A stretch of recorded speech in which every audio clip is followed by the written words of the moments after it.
Мен мемлекеттер қызметкер саласында осы зейнетке шыққа дейін 40 жылдан астық жұмыс істедім.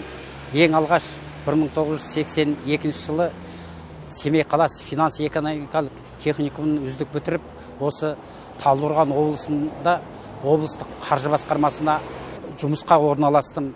Содан бері қарата қызмет жасап келе жатырмын.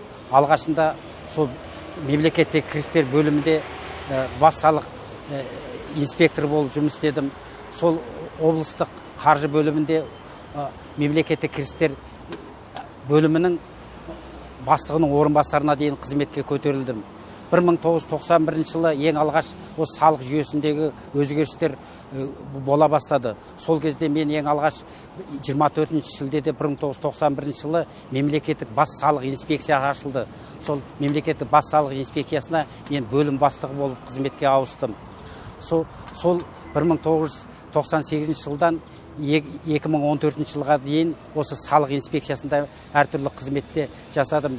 Талдықорған облыстық салық инспекциясының алқа мүшесі болып та қызмет жасадым. Осы қызметтен 2014 жылы 14 тамызда ең алғаш осы үш инспекция бірігіп, кеден комитеті, экономикалық тергеу комитеті және салық инспекциясы бірігіп, ең алғаш мемлекеттік кірістер комитеті құрылған кезде мен аудит басқармасына бас салық инспектор болып жұмысқа ауыстым. Содан бері осы зейнетке шыққанға дейін 2022 жылға дейін мемлекеттік кірістер департаментінде аудит басқармасында, түсіндіру бөлім басқармасында, камералдық басқармада әртүрлі лауазымды қызметкер атқардым. Осы 40 жылдық еңбегімнен кейін барып, осы мен зейнетке шықтым. Өз мамандығыңды сүю керек. Өз мамандығыңды, өз атыңды, өз әке-шешеңді, өз отаныңды қалай сүйесің, соның ішіндегі ең бір жоғарғы осы жауапкершілік өз мамандығыңды сүю керек. Қазақстан елінде, жерінде мына халыққа еңбек етемін десең, мамандықты өте көп, әртүрлі мамандық. Бірақ кім өз мамандығын сүйеді, сол адам бақытты деп есептеймін. Мен өзім қаржы мамандығын таңдап алғаныма өте қуаныштымын. Қаржы мамандығын таңдағанда өзі үлкен жетістігім деп білемін. Бізде қаншама миллиардтаған ақшаларды қосымша бюджеттен түсірдік. Миллиардтаған ақшаларды осы әртүрлі керекті салаларға мемлекеттік бюджетте сол ақшаларды қолданған кезде өзіңнің қуанышың деген қойныңа сыймайды.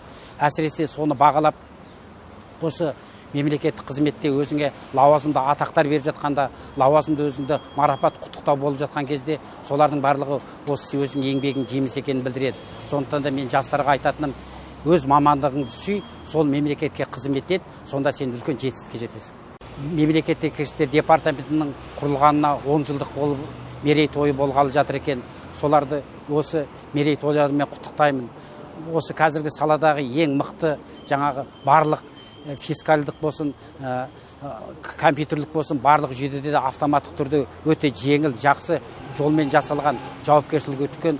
Сондықтан да мен барлықтарына үлкен жауапкершіліктеріне, қызметтеріне жақсы қарап, үлкен жетістіктерге жетуіне, мықты қызметкер болуларына өз тілегімді осы зейнеткер ретінде білдіремін.